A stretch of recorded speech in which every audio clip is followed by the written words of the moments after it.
जेव्हा सुरुवात झाली 1982 साली, तेव्हा आमच्यावर खूप मोठी एक जबाबदारी देण्यात आली होती की भारताचा जो 70% भाग, जो ग्रामीण भाग म्हणून आपण म्हणतो, या भागाचा विकास आणि या भागात राहणाऱ्या लोकांचा विकास,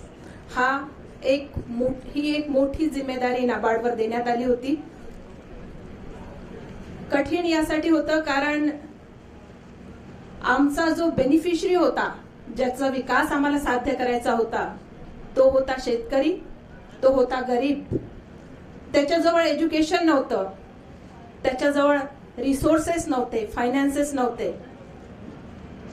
अशा व्यक्तीला, ज्याच्याजवळ एज्युकेशन नाही तर अंडरस्टँडिंग कमी, नॉलेजची कमी, अशा व्यक्तीचा जो आहे विकास करणे आणि हा व्यक्ती ज्या क्षेत्रात राहतोय त्या पूर्ण क्षेत्राचा संसाधनांचा विकास करणे, ही मोठी जिम्मेदारी नाबार्डवर देण्यात आली आणि आजच्या तारखेला आहे. तर यात जे आहे 70% भागाचा विकास म्हणजे एकट्या नाबार्डनी तो साध्य होण्यासारखा नाहीये.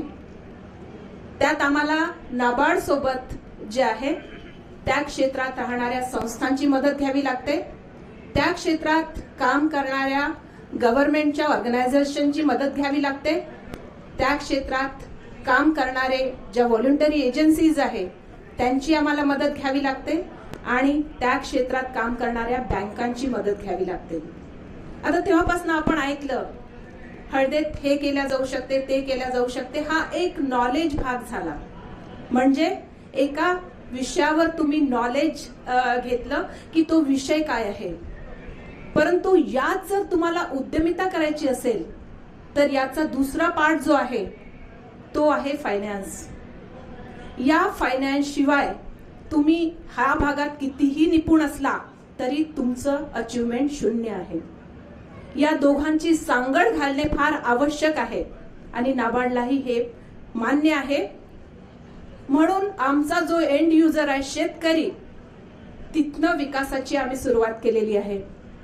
आता याच्या विकासाला जे आहे एकट्या शेतकऱ्यापर्यंत आम्ही जर पोहोचलो आणि म्हटलं की तुला बँकेतून फायनान्स घ्यायचा आहे, तर हे साध्य होण्यासारखं नव्हतं.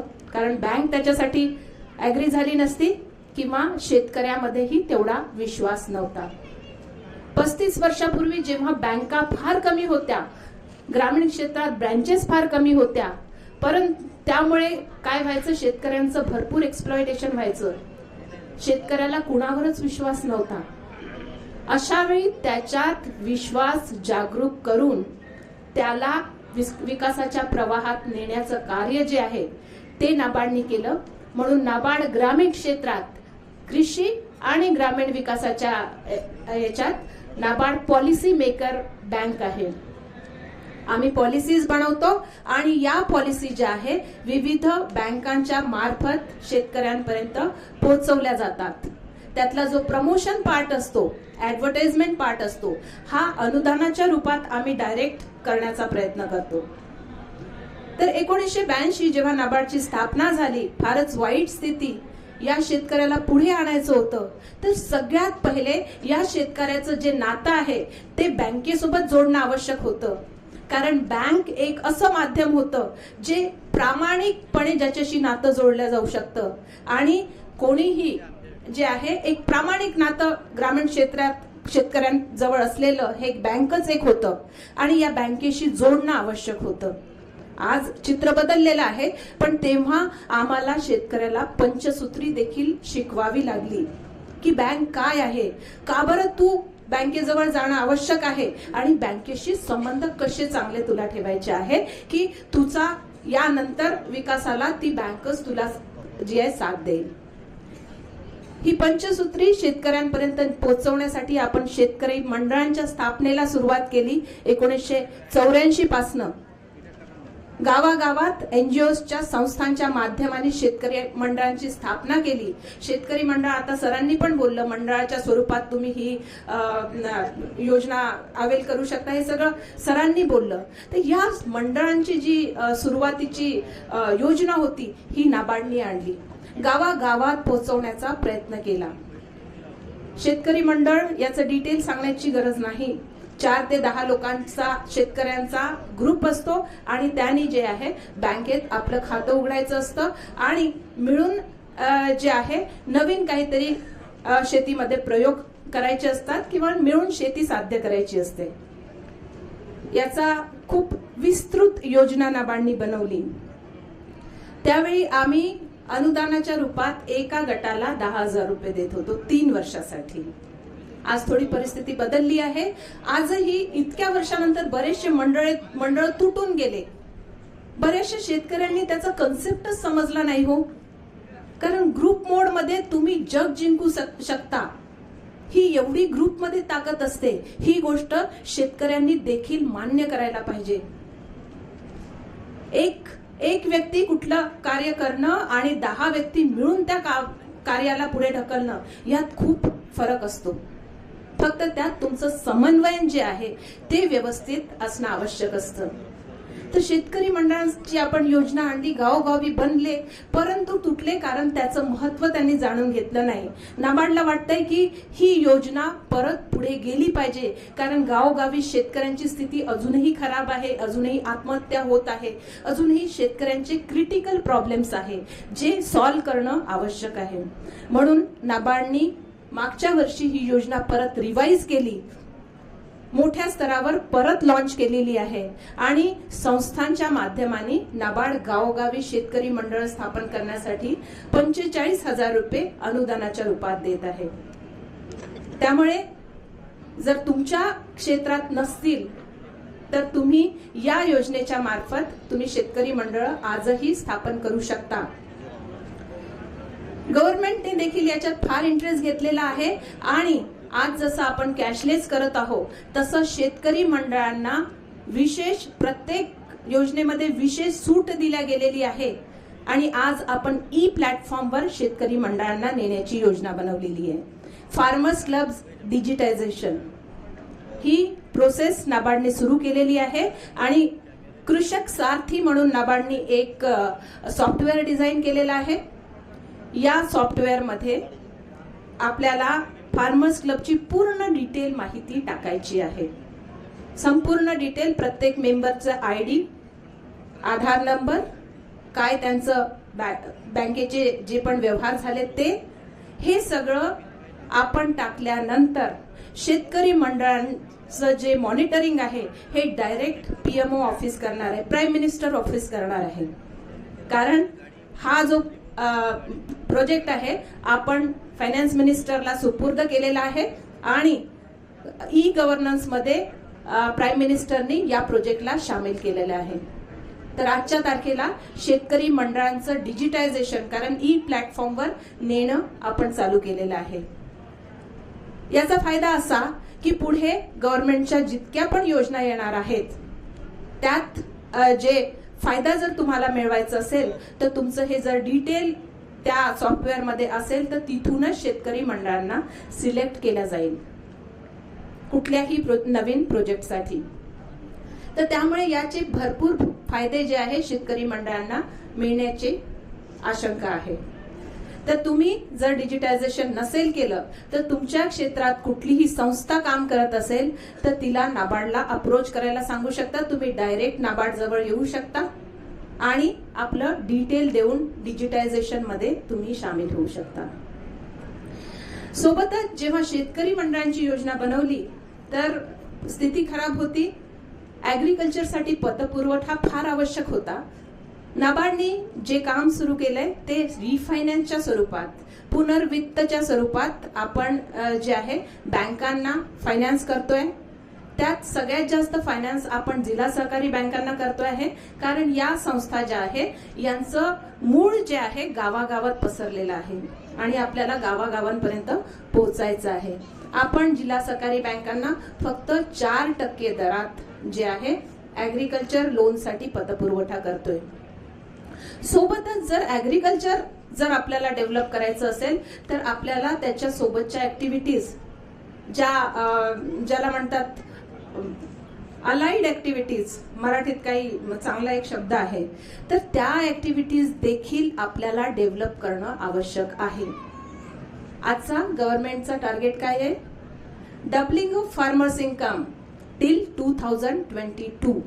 गव्हर्नमेंटनी जे आहे नाबार्डला हा टास्क दिलेला आहे की तुम्ही अशा पॉलिसीज बनवा, अशा योजना बनवा की फार्मर्सचं इन्कम जे आहे 2022 पर्यंत डबल झालं पाहिजे प्रत्येक फार्मर्सचं.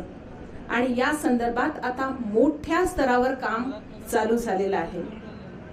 तर यासाठी ऍग्रीकल्चर बरोबर त्याचा जो समन्वित भाग आहे तो देखील डेव्हलप करणं आवश्यक आहे. तेव्हाच फार्मर्सच्या इन्कम मध्ये ऍडिशन होणार आहे.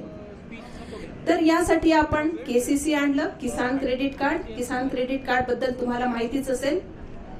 हे कार्ड क्रेडिट कम डेबिट कार्ड आहे. यात तुमच्याजवळ जितकी जागा असते, जमीन असते, त्याच्या युनिट कॉस्ट नुसार आणि जे पण तुम्ही पीक त्या जागेवर घेणार त्या पिकाच्या स्केल ऑफ फायनान्स नुसार एक अमाऊंट डिसाइड केल्या जाते. त्यात 20% मेंटेनन्स पार्ट असतो. 20% जी अमाऊंट डिसाइड होणार त्याच्या प्लस मध्ये 20% मेंटेनन्स पार्ट आणि जेवढा अमाऊंट येणार तो एका कार्ड मध्ये क्रेडिटच्या स्वरूपात तुम्हाला टाकून देण्यात येतो. हे यासाठी की टाइमली क्रेडिट तुम्हाला अवेलेबल झालं पाहिजे. केव्हाही तुम्ही जाऊन पैसा तुमच्या हाती आला पाहिजे, कोणी काही क्वेश्चन न देता विचारता, कुठले कागदपत्र न मागता. यासाठी किसान क्रेडिट कार्ड योजना आपण आणली आणि यात बराच जो आमचा सर्वे सांगतो बराच शेतकऱ्यांना फायदा करून देण्याचा आपण प्रयत्न केला. शेतकऱ्यांना जो डेव्हलप करता करता एक नाबार्डला विचार आला की आपण जो आहे एका सोसायटीचा अर्धाच भाग डेव्हलप करतो आहे. कारण पुरुषांपेक्षा महिलांची स्थिती फार खराब होती त्यावेळी. ऍटलिस्ट आपण जास्त ट्रेडिशनल असल्यामुळे महिलांची स्थिती फार खराब होती. जर या महिलेला जर आपण डेव्हलप करू शकू तर आपण एक इंटिग्रेटेड आणि टोटल डेव्हलपमेंट साध्य करू शकतो. ह्या एका कन्सेप्टनी आपण बचत गटांची योजना आणली 1993 ला. या योजनेत महिलांनी भरपूर प्रतिसाद दिला आणि आजच्या तारखेला जे आहे 19 लाख बचत गट पूर्ण भारतवर्षात काम करत आहे. 19 लाख बचत गट म्हणजे भारतातल्या 10 करोड फॅमिलीज आज बचत गटांसोबत जोडलेले आहे. 33,000 करोड रुपये जे आहे आज बचत गटांचा जो अमाऊंट आउटस्टँडिंग अमाऊंट तो अमाऊंट आहे. तर इतक्या मोठ्या प्रमाणात ही बचत गटांची योजना यासाठी चालवल्या गेली कारण महिलांमध्ये शक्ती आणणं आवश्यक होतं. पुरुषाला आपण पहिलेच हाताळलं होतं. या महिलाला जर सशक्त केलं तर कदाचित आपण एक चांगल्या अप्रोचनी आपण आपलं ध्येय साध्य करू शकतो असं नाबार्डला वाटलं आणि ते खरोखरच साध्य झालं. कारण महिलांनी खूप प्रतिसाद दिला, महिलांच्या हातात खेळतं भांडवल गेलं आणि आजच्या तारखेला नागपूर जिल्ह्याची स्थिती जी आपण बघतोय की बचत गटांचं 100% रिपेमेंट आहे. म्हणजे महिलांनी बँक काय असते, बँकिंग खूप चांगल्याने शिकलेली आहे आणि त्या बँकेशी अगदी प्रामाणिकपणे जोडलेला आहे. त्यामुळे आज बँका म्हणजे सुरुवातीला जी स्थिती निर्माण झाली होती की बँका बचत गटांना दारात उभ्या करत नव्हत्या, ती स्थिती आता पूर्ण पालटलेली आहे. बचत गट आला तर बँका कधीच नाही म्हणत नाही अशी आजची परिस्थिती. म्हणजे 25 वर्षांनंतरचा जो अचिव्हमेंट आहे तो अशा प्रकारे आपण अचीव करून दाखवलेला आहे. तर अशातच आपण जेव्हा बचत गटांची योजना बनवली तेव्हा आपल्याला वाटलं की महिलांच्या हाती खेळता पैसा आला, परंतु मेन त्याचा उद्देश काय होता की महिलांचं इन्कम वाढवणं, फॅमिलीचं इन्कम वाढवणं. फॅमिलीचं इन्कम केव्हा वाढेल? काहीतरी छोटा मोठा उद्योग फॅमिलीत चालू होईल, महिला सुरू करतील तर कदाचित फॅमिलीचं इन्कम वाढेल. पण महिला पुढे धजत नव्हत्या, रिस्क घेत नव्हत्या. त्याचं परत नाबार्ड वेळोवेळी सर्वे करतं. जी पण स्कीम आम्ही आणतो कारण मोठ्या स्तरावर चालवायची असते, ग्रामीण क्षेत्रात त्या स्कीमला चालवायची असते, त्याच्यामुळे त्या स्कीमचा वेळोवेळी सर्वे होतो. बचत गटांच्या स्कीमचा जेव्हा आम्ही सर्वे केला तेव्हा आम्हाला कळलं की महिलांमध्ये जो आहे अजूनही तो कॉन्फिडन्स नाही आहे की त्या मार्केटमध्ये निघतील किंवा छोटा मोठा उद्योग जो आहे करण्याची कुशलता त्यांच्यात नाहीये. अशात नाबार्डनी micro entrepreneurship development training programme हे 13 दिवसाचे महिला बचत गटांच्या मेंबरसाठी ट्रेनिंग प्रोग्राम सुरू केले. गावोगावी आजही ही स्कीम चालू आहे आणि गावोगावी मागच्या जवळपास 15 वर्षापासून हे ट्रेनिंग प्रोग्राम आपण संस्थांच्या माध्यमाने महिला बचत गटांच्या मेंबर्सला देत असतो. MEDP हा 13 दिवसाचा ट्रेनिंग प्रोग्रामचा कुठल्या पण ऍक्टिव्हिटीवर ट्रेनिंग केल्या जाऊ शकते. यात आपण पोस्ट हँड होल्डिंग प्रति ट्रेनिंग प्रोग्राम आपण NGOsला 50,000ची अमाऊंट देतो आणि पोस्ट हँड होल्डिंग म्हणजे ट्रेनिंग झाल्यानंतर 2 वर्ष जे आहे त्या महिलांना सपोर्ट करण्याचं काम देखील आपण संस्थांना देतो की 2 वर्ष त्यांची साथ तुम्ही सोडायची नाही. त्यांचे जितके प्रॉब्लेम्स असेल ते सॉल्व्ह करा आणि ते जर छोटे मोठे युनिट एस्टॅब्लिश करायच्या याच्यात असतील तर तुम्ही बँकेतून त्यांना लोन पारित करून द्या. तर हे अशा प्रकारचे मायक्रो एंटरप्रेन्योरशिप ट्रेनिंग प्रोग्रामही नाबार्ड चालवते. त्या पलीकडे ह्या पण ट्रेनिंग प्रोग्रामनी खूप चांगला जोर पकडला नाही म्हणून रिसेंटली नाबार्डनी आणखी एक योजना जी आहे ती लॉन्च केलेली आहे, लाईव्हलीहूड एंटरप्रेन्योरशिप डेव्हलपमेंट प्रोग्राम. आम्हाला वाटलं की महिला शिकतात त्यानंतर पुढे काही होत नाही, फार कमी त्याचा अचिव्हमेंट किंवा सक्सेस रेट आहे.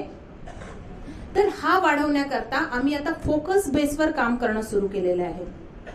लाईव्हलीहूड एंटरप्रेन्योरशिप यात आम्ही 100 ते 150 महिलांचा ग्रुप जो आहे, क्लस्टर जो आहे, त्याला कॉन्स्टंटली एका वर्षात 5दा एकाच ऍक्टिव्हिटीवर ट्रेनिंग देतो. त्यानंतर ट्रेनिंग दिल्यानंतर महिलांना इनपुट म्हणजे कच्चा माल, मशिनरीज लागणारी मशिनरी आणि मार्केटचं लिंकेज म्हणजे पूर्ण एक चेन कंप्लीट देण्याचा प्रयत्न करतो की महिलांनी शिकलेली जे काही गुण आहेत ते वेस्ट जाऊ नये.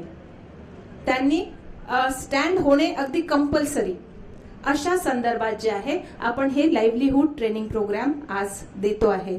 याचं सुंदर उदाहरण सिंधुदुर्ग जिल्ह्यात झालेलं आहे. LEDP ट्रेनिंगच्या माध्यमाने महिला आज ट्रेनमध्ये जेवण पोहोचवण्याचं काम करत आहे. आपण तो एक नवीन प्रोजेक्ट लॉन्च केलाय गव्हर्नमेंटच्या मदतीने. IRTCT जी रेल्वेची साईट आहे त्यांनी त्यांच्या एक साईटवर जे आहे जेवण बुकिंगचं एक आपल्याला स्लॉट दिलेला आहे. ऑनलाईन बुकिंग येतं आणि या महिलांना सांगण्यात येतं. महिला बरोबर त्या ट्रेन थांबली की त्या ट्रेनमध्ये त्या पर्टिक्युलर व्यक्तीला जेवण पोहोचवण्याचं काम करत आहे. हा एक खूपच सक्सेसफुल प्रोजेक्ट जो आहे नाबार्डनी सिंधुदुर्ग जिल्ह्यात मागच्या वर्षी केलेला आहे आणि या वर्षी नागपूरमध्ये करण्याचे मी सक्षम प्रयत्न करत आहे. कारण नागपूर याच्यासाठी फारच सुटेबल जे आहे शहर आहे असं मला वाटतं. रोज इथनं जवळपास 150 ते 200 गाड्या पास ऑन होतात. हॉल्टिंग टाइम पण चांगला आहे. तर कदाचित पुढल्या 1-2 वर्षात आपण हा प्रोजेक्ट नागपूर मध्ये देखील करू. त्यानंतर जे आहे आजच्या तारखेला बचत गटांच्या योजनेला 25 वर्ष झाले, ते सॅच्युरेशनवर गेले. बरेचसे गट थर्ड लिंकेज, फोर्थ लिंकेजवर गेलेले आहे. पण तरीही जे आहे इन्कम जनरेशन महिलांचं वाढत नाहीये. पुशअप करणं सतत नाबार्डचं सुरू आहे. म्हणून नाबार्डने एक नवीन आणखी योजना लॉन्च केलेली आहे, जॉईंट लायबिलिटी ग्रुप. हा 4 ते 10 महिला किंवा पुरुषांचा गट असतो. हा गट बचत गटासारखाच असतो पण यात जे डिफरन्सेस आहेत ते मी तुम्हाला सांगणार. बचत गटात 10 ते 20 महिलांचा गट असतो. हा 5 ते 10, 5चा राहिला तर खूप चांगला. बचत गटाचा सदस्य देखील जॉईंट लायबिलिटी ग्रुपचा सदस्य होऊ शकतो. परंतु हा गट जो आहे हा ऍक्टिव्हिटी बेस्ड ग्रुप आहे. म्हणजे ज्या दिवशी तुम्ही गट बनवणार आणि बँकेत तुम्ही सेव्हिंग अकाउंट ओपन करणार त्या दिवशी बँक तुम्हाला सगळ्यात पहिला प्रश्न काय विचारेल, हा गट कशासाठी. तिथे तुम्हाला डिक्लेरेशन द्यायला लागते की मी ही ऍक्टिव्हिटी करणार आहे, मी दुकान लावणार आहे, मी डेअरी ऍक्टिव्हिटी करणार आहे, मी गोट फार्मिंग करणार आहे, या ऍक्टिव्हिटीसाठी मी हा गट बनवतो आहे. हे डिक्लेरेशन दिल्यावरच बँक सेव्हिंग अकाउंट ओपन करणार. या गटामध्ये बँकेनी अकाउंट ओपन केल्यानंतर लगेच तुम्ही कमीत कमी 1 लाखाच्या लोनसाठी पात्र होता. कमीत कमी लगेच. बचत गटामध्ये 6 महिने तुम्हाला सेव्हिंग दाखवावं लागतं, त्यानंतर त्याच्या रेशोच्या अनुपाताने जे आहे तुम्हाला फायनान्स मिळतं. हे यासाठी कारण कुठला हा ऍक्टिव्हिटी बेस्ड ग्रुप आहे, कुठली ऍक्टिव्हिटी करण्यासाठी तुम्हाला लगेच पैसा लागेल तेव्हाच तुम्ही रिपेमेंट करू शकाल मिळालेल्या पैशाचं. त्यासाठी गव्हर्नमेंटनी जॉईंट लायबिलिटी गटाचा हा एक हे काढलेला आहे. तर हा गट तुम्ही गावोगावी बनवू शकता. आता जसे बरेचसे आता छोटे मोठे उद्योगाबद्दल छान डिटेल माहिती दिल्या गेली. जॉईंट लायबिलिटी ग्रुपच्या माध्यमाने देखील तुम्ही अशा प्रकारचे व्यवसाय करू शकता. फक्त तुम्हाला प्रॉपर बिझनेस प्लॅन बनवणं आवश्यक आहे. तर हा ऍक्टिव्हिटी बेस्ड ग्रुप आता आम्ही गावोगावी NGOच्या माध्यमाने बनवत आहोत. यात देखील महिला जास्त सामील होत आहे. पुरुषांनी व्हायला पाहिजे, कारण पुरुषांना जे आहे त्याची गरज वेळोवेळी पडू शकते आणि टाइमली क्रेडिट अवेलेबल त्यांना होऊ शकते या गटाच्या माध्यमाने. यात जे आहे फक्त स्टॅम्प ड्युटी चार्जेस एक्झेम्प्टेड आहे. कुठलंही कोलॅटरल तुम्हाला लागत नाही, फक्त डिक्लेरेशन तेवढं लागतं. तर हा जॉईंट लायबिलिटी ग्रुप तुमच्या खरोखरच खूप फायद्याचा होऊ शकतो असं नाबार्डला वाटतं, कारण तळागाळातला व्यक्ती देखील या ग्रुपचा सदस्य बनू शकतो. कुठलाही ग्रामीण व्यक्ती जॉईंट लायबिलिटी गटाचा सदस्य बनू शकतो. तुम्ही स्वतः बनवून देखील बँकेकडे जाऊ शकता. तुम्हाला कुठल्या संस्थेची गरज नाही. तुम्ही स्वतः बनवायचा, त्याचा कन्सेप्ट समजायचा आणि तुम्ही बँकेत अकाउंट ओपन करू शकता. नाबार्ड हे बनवण्यासाठी संस्थांना पर ग्रुप 2000 रुपये अनुदानाच्या रूपात देतं. तर या योजनांच्या पलीकडे जे आहे नाबार्डला वाटतंय की आता महिला थोड्याफार करायला लागलेल्या आहेत उद्योग. कारण मी पण बघितले, मी इथे आल्यानंतर 2 वर्ष झाले, तर त्या 2 वर्षात मी बघितले ज्या महिला जरा ऍक्टिव्ह नव्हत्या, माझ्यासोबत ज्या जोडलेल्या बचत गटांच्या महिला, त्या आज खूप उत्साहाने अगदी काम करतात. कुठल्या अशा प्रकारचे एक्झिबिशन आले तर मॅडम मला स्टॉल, मॅडम मला स्टॉल, मॅडम मला हे मला द्यायला स्टॉल नसतात. मी निरुत्तर होऊन जाते, इतक्या माझ्या महिला आता ऍक्टिव्ह झालेल्या आहेत.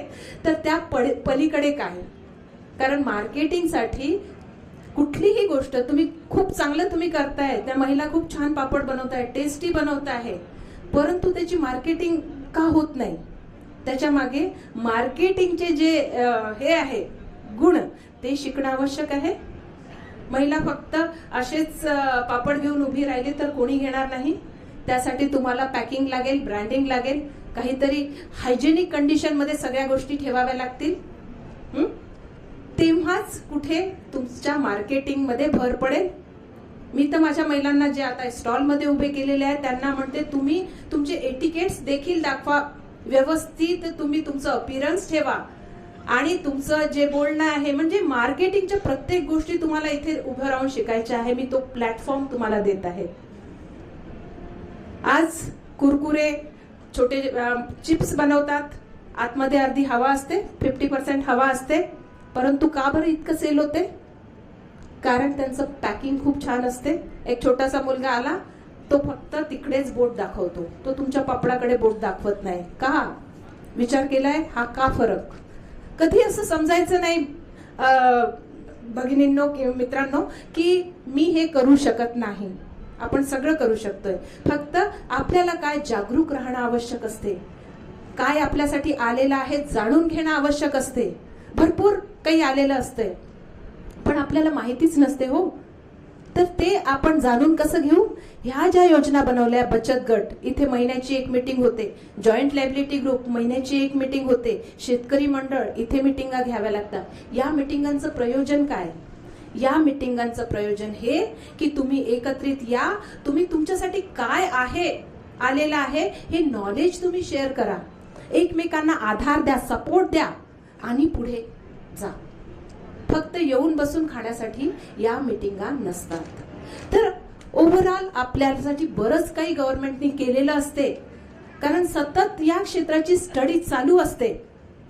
आपल्याला ते कळत नाही, आपण फक्त हे थोड्या त्या त्रुटी काढण्यातच लागून राहतो. कालच मी एक सेमिनार केला, गव्हर्नमेंटचा सेमिनार होता, मिनिस्ट्री ऑफ इन्फॉर्मेशन ब्रॉडकास्टिंगचा, आणि तिथे मला असं सांगण्यात आलं, एका मॅडमनी, सिनियर मॅडम होती, मॅडम तो KCC जी स्कीम आहे ती बरोबर नाही आहे हो, मला काही लोकांनी सांगितलं.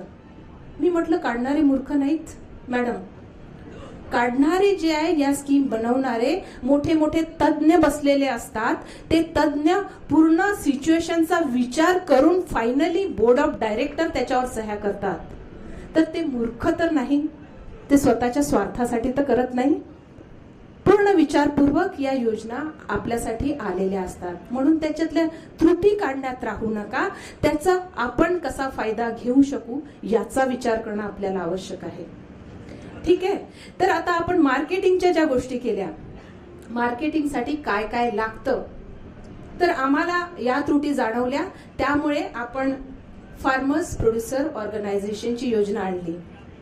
आज जे आहे वर्ष 17-18 मध्ये गव्हर्नमेंट ऑफ इंडियाने आम्हाला 3000 फार्मर्स प्रोड्युसर कंपन्या बनवण्याचा टार्गेट दिलेला आहे. फार्मर्स प्रोड्युसर कंपन्या थोड्याफार तुम्हाला त्याची आयडिया असेलच. ही जी आहे प्रायमरी प्रोड्युसरची कंपनी असते. म्हणजे जो बोर्ड ऑफ डायरेक्टर असतो या कंपनीचा, तो व्यक्ती जे आहे ते प्रायमरी प्रोड्युसर, म्हणजे त्यांच्या नावाने 7-12 असावा, प्रोड्युसर असावे. हे एकत्रित येऊन कंपनी ऍक्ट मध्ये तुम्हाला या कंपनीचा रजिस्ट्रेशन करावं लागतं. ते रजिस्ट्रेशन करण्यासाठी नाबार्ड आजच्या तारखेला तुम्हाला 1,80,000 अनुदानाच्या स्वरूपात देत आहे. प्रत्येक फार्मर्स प्रोड्युसर कंपनीला नाबार्ड 1,80,000 अनुदान देत आहे. पण तुम्ही आमच्याकडे अप्रोच केलं पाहिजे, प्रपोजल आलं पाहिजे, तेव्हाच ते साध्य होणार आहे. महाराष्ट्रासाठी 250 फार्मर्स प्रोड्युसर कंपन्या बनवण्याचं या वर्षीचं टार्गेट आहे. आणि आता ही स्कीम योजना देखील आम्ही गावोगावी पसरवत आहोत. हे यासाठी कारण फार्मर्स प्रोड्यूस तर करतात, परंतु प्रोड्यूसला त्यांच्या सेल होत नाही, किंमत मिळत नाही.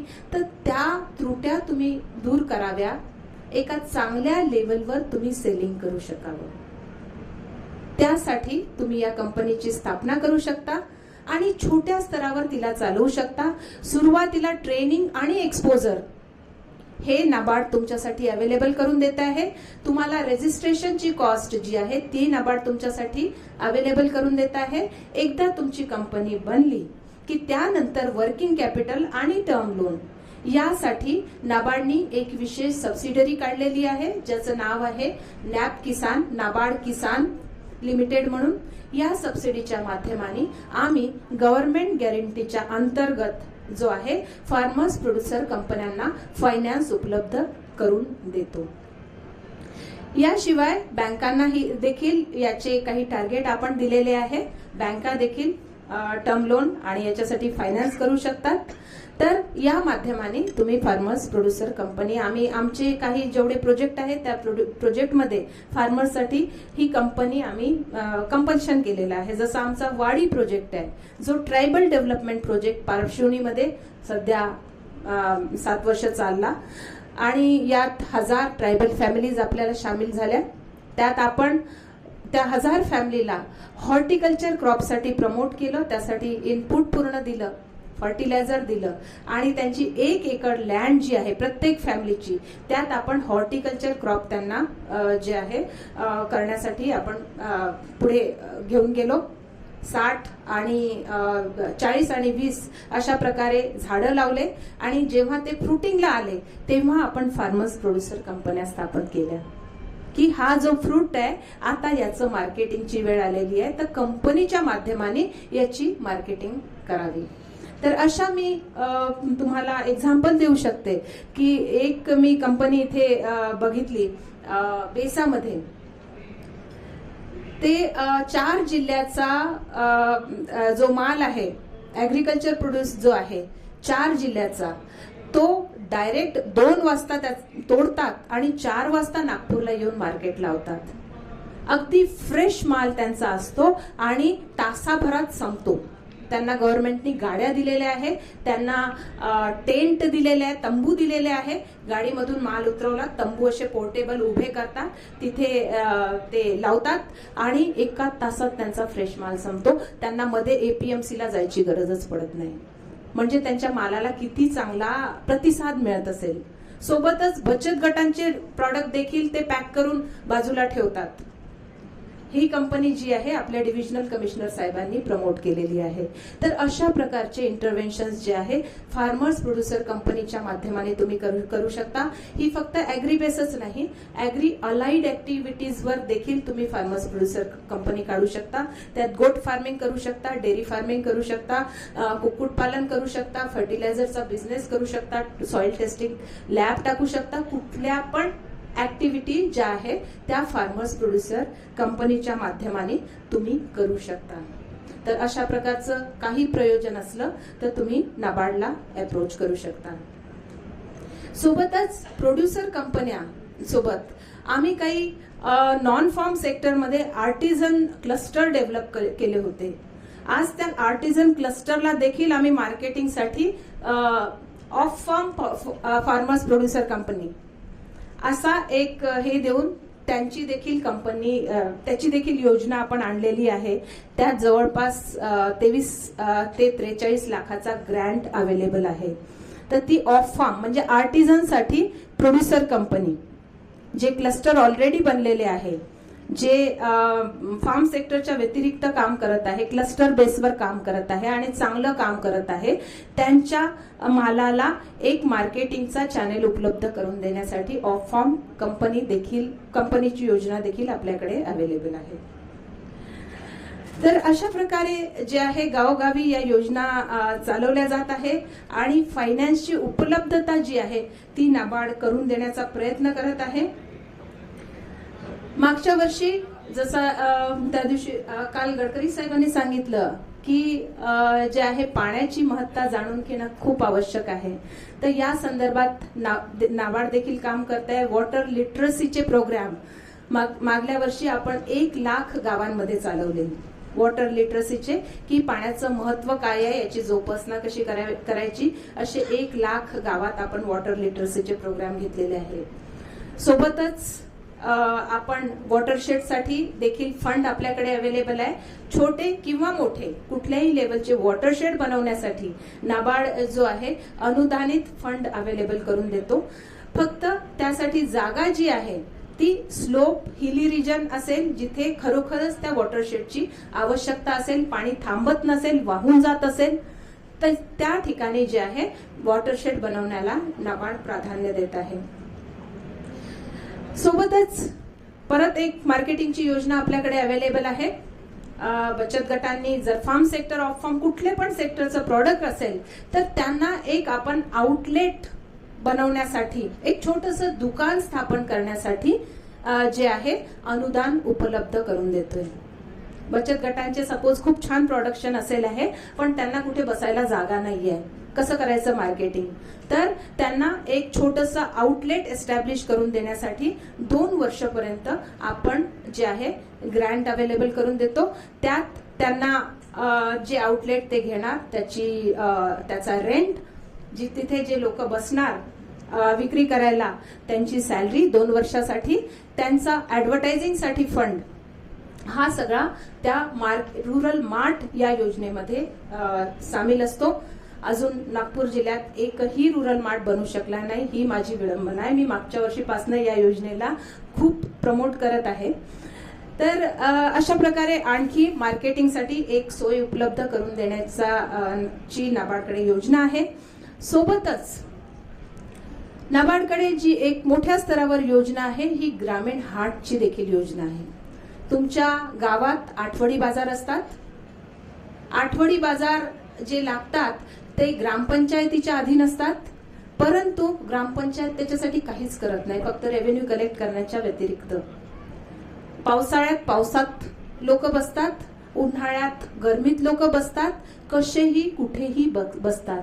तर या आठवडी बाजारांना स्ट्रेंथन करण्यासाठी, त्यांना हायजेनिक कंडिशन मध्ये आणण्यासाठी, त्यांना हायजेनिक पाणी पुरवठ्याची सोय करण्यासाठी, त्यांना टॉयलेटची फॅसिलिटी अवेलेबल करून देण्यासाठी, त्यांना शेड बनवण्यासाठी आणि त्यांना जे आहे फेन्सिंग, जर त्यांना कुंपण हवं असेल ते करण्यासाठी, आणि त्यांना कवर्ड शेड जे आहे शटरवाले शेड बनवून देण्यासाठी नाबार्डकडे ग्रामीण हाटची योजना आहे.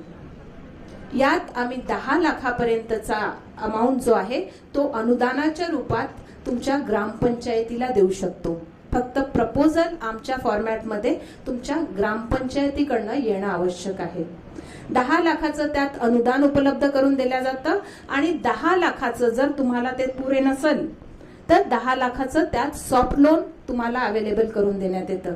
अतिशय सुंदर ही अशी योजना आहे. मी ही योजना घेऊन पूर्ण सर्क्युलर घेऊन कलेक्टर साहेबांकडे गेले, त्या जिल्हा परिषदेच्या सीओ मॅडमकडे गेले, पण सगळ्यांनी मला ॲश्युरन्स दिलं, पण आजपर्यंत एकही प्रपोजल हाती पोचलं नाहीये. ग्रामीण हार्टची योजना खरोखरच आवश्यकता आहे या गोष्टीची. तुम्हाला अनुभव असेल, शेतकरी जे गावातले असतील तुम्हाला अनुभव असेल किती वाईट स्थितीत तुम्ही बसता, स्वतःची सोय स्वतः करायला लागते.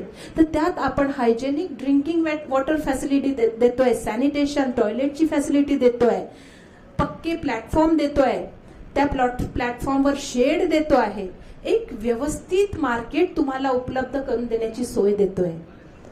पण हे सगळं कसं हो तुमच्यापर्यंत पोहोचणार? फक्त मी बोलून याला अर्थ नाही. मी जागोजागी बोलत असते, हे जागोजागी सांगत असते. फक्त सांगणं माझं तेवढं काम आहे का? यात पुढे पण काही झालं पाहिजे ना. यात ज्या व्यक्तीसाठी आहे त्याला इनिशिएटिव्ह घेणं आवश्यक आहे. जर मी म्हटलं तुम्ही जॉईंट लायबिलिटी ग्रुप बनवू शकता, तुम्हाला विचार तर तुम्हालाच करावं लागेल. हा गट मी कसा बनवायचा, कशासाठी मी लोन घ्यायचं, पहिल्या दिवशीच मला लोन मिळणार आहे, मी कुठली ऍक्टिव्हिटी सुरू करायची, हा विचार तुम्हालाच करावा लागणार. पाऊल तुम्हालाच पुढे उचलावं लागणार. तेव्हा आम्ही तुमच्या पाठीशी आहोत. आपण सतत हेच म्हणत राहतो, गव्हर्नमेंटने आमच्यासाठी हे केलं नाही, ते केलं नाही, ह्या चुका, ह्या त्रुटी. पण चांगलं काय ते आपल्याला शोधणं आवश्यक आहे आणि ते वेचणं देखील आवश्यक आहे. तर अशी ही ग्रामीण मार्टची योजना ही ग्रामपंचायतीकडनं आम्हाला प्रपोजल येणे आवश्यक आहे. प्रपोजलचा प्रोफार्मा पूर्ण नाबार्डकडे आहे. काय आम्हाला कुठले कुठले डॉक्युमेंट्स पाहिजे आणि काय काय माहिती पाहिजे, हा सगळा प्रोफार्मा नाबार्डकडनं घेऊन जावा आणि ग्रामपंचायत आमच्याकडे अप्रोच करू शकतं. तर या असल्या खूप साऱ्या योजना आहेत. त्यासोबतच सगळ्यात जास्त इंटरेस्टेड असतात, जे माझ्याकडे सगळ्यात जास्त इन्क्वायरी ज्याची येतात, त्या आताच आपण सबसिडी योजना, गव्हर्नमेंट सबसिडी स्कीम्स, या इंडिव्हिज्युअल बेस स्कीम असतात, व्यक्तिगत योजना असतात. ह्या सगळ्या विविध मिनिस्ट्रीच्या योजना आहेत आणि नाबार्ड याचं नोडल डिपार्टमेंट आहे. नाबार्डकडे जी आहे सबसिडीची अमाऊंट या विविध मिनिस्ट्री ठेवतात आणि रुरल क्षेत्रात पॉलिसी मेकर असल्यामुळे ही सबसिडी बेनिफिशरी पर्यंत चॅनेलाइज करण्याचं काम जे आहे हे नाबार्ड करतं. तर आपण बघूया आता बऱ्याचशा सबसिडी योजना ज्या आहे या बंद केलेल्या आहे गव्हर्नमेंटनी, परंतु ज्या आता 17-18 साठी चालू आहे त्या मी तुम्हाला सांगू इच्छिते. त्यात डेअरीची योजना जी आहे, डेअरी डेव्हलपमेंट एंटरप्रेन्योरशिप स्कीम, ही योजना बरीच याची डिमांड असते आणि याचं चित्र बघून फार वाईट वाटते. आपण सगळेच आता डेअरी डेअरी म्हणतो आणि फार प्रॉफिटेबल बिझनेस आहे. जर चांगल्या याच्याने केला आपण प्लॅनिंगनी, अतिशय प्रॉफिटेबल बिझनेस आहे, कारण घराघरात दूध कन्झ्युम होते, बरोबर.